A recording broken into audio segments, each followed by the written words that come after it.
Hello, Todd Clemens, Okeechobee Livestock Market, and here's your weekly market report. We're already into October, bull sale month. Every Friday this month we'll be having bull sales. This week it's Deer Valley Farms Angus bulls. These Angus bulls are dual purpose bulls. Most of the bulls in the catalog are low birth weight bulls that you can use on your heifers. And then they're high weaning weights and everything that you would want on your mature cows too, so you can use them either way. They're a good set of bulls. We've been having JP's bulls from Deer Valley Farms down here for decades, so come join us Friday if you need an Angus bull.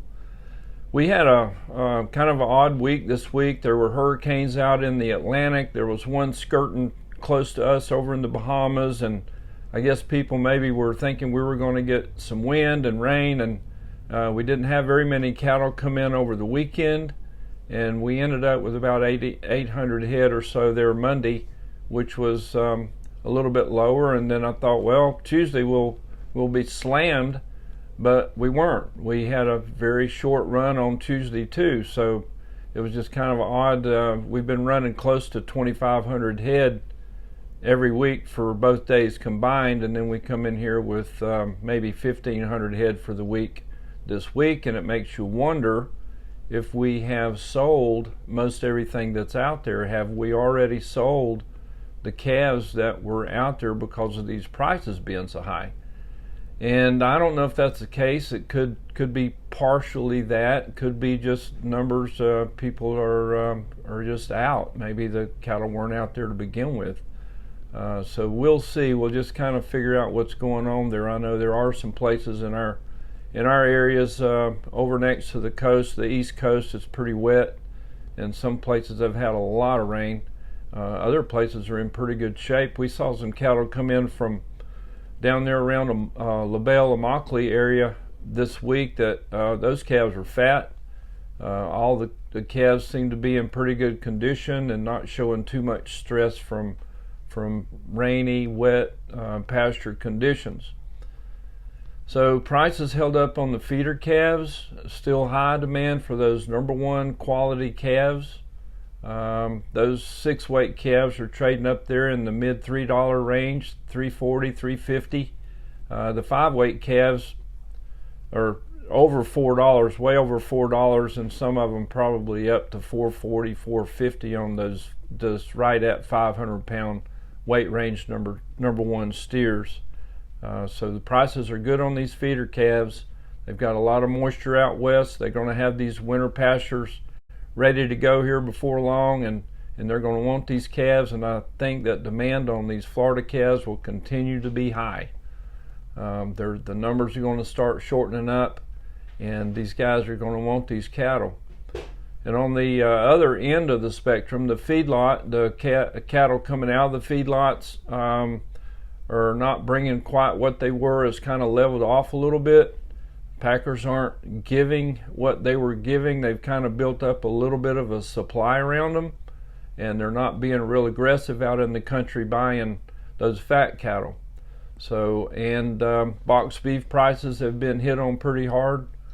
And it's that time of year where we're in that lull between holidays, and Thanksgiving will be the next holiday coming up, and then towards the end of the year we expect these prices on the retail end probably to get a little bit higher, even though they're off a little bit now on the box beef prices. Futures have been up and down. One day they're overbought, one day they're oversold. I don't pay much attention to any of it because it's algorithms and computers and traders. It's not cattle business people. It's investment bankers and big hedge funds and things like that. But anyway, people do use the futures as kind of a tool to gauge what things may be worth in the future, which that's why it's called the futures. But as far as cash price goes, that futures board and cash price rarely are the same.